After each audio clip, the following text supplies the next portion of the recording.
दोस्तों, राजस्थान की राजनीति में हनुमान बेनीवाल एक ऐसा नाम है जिन्हें दबंग नेता कहा जाता है। बेनीवाल वो नेता हैं जो ना बीजेपी को छोड़ते हैं और ना ही कांग्रेस को बख्शते हैं, जिनकी जुबान कब किसके खिलाफ आग उगल दे कोई नहीं जानता। लेकिन दोस्तों, अब राजस्थान के एक ऐसे मंत्री ने बेनीवाल को खुला चैलेंज दे दिया है जिसकी कल्पना शायद खुद हनुमान बेनीवाल ने भी नहीं की होगी। शिक्षा मंत्री मदन दिलावर ने बेनीवाल की हार की गारंटी लिख दी। उन्होंने वो कह दिया है जिससे नागौर से लेकर जयपुर तक सियासी भूचाल आ गया। दिलावर का दावा है कि बेनीवाल अब कभी संसद की सीढ़ियां नहीं चढ़ पाएंगे। आखिर क्यों भड़के हैं मदन दिलावर और क्या वाकई हनुमान बेनीवाल का किला अब ढहने वाला है? आज की इस विशेष रिपोर्ट में देखिए बेनीवाल और बीजेपी की ये आर पार की जंग। दोस्तों, राजस्थान सरकार के सबसे कड़क मंत्री मदन दिलावर इस वक्त फुल फॉर्म में है। उन्होंने हनुमान बेनीवाल पर हमला करते हुए कहा कि मेरी गारंटी है कि बेनीवाल फिर कभी लोकसभा नहीं पहुंच पाएंगे। दिलावर का गुस्सा यही नहीं थमा, उन्होंने बेनीवाल को एहसान फरामोश तक बता दिया। मंत्री जी का कहना है कि जिनको सहारा दिया जाता है वो खुद को ही सबसे बड़ा सूरमा समझने लगते हैं।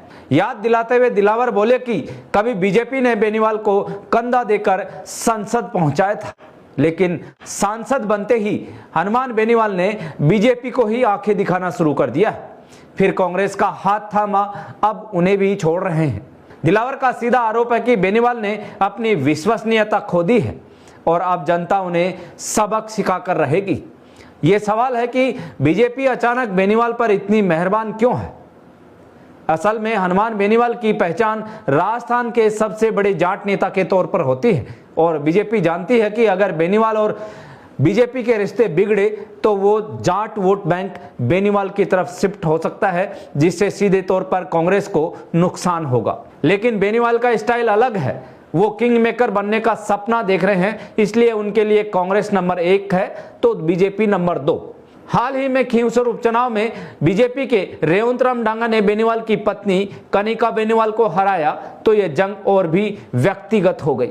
मंत्री गजेंद्र खींवसर का वो मूंछों पर ताव देने वाला फोटो आज भी बेनीवाल को चुभता होगा। बेनीवाल ने भी पलटवार करने में कोई कमी नहीं छोड़ी, चाहे भर्ती परीक्षाओं का मुद्दा हो या फिर सरकारी आवास खाली कराने का नोटिस। बेनीवाल ने मुख्यमंत्री भजनलाल शर्मा और उनकी सरकार को जमकर घेरा है।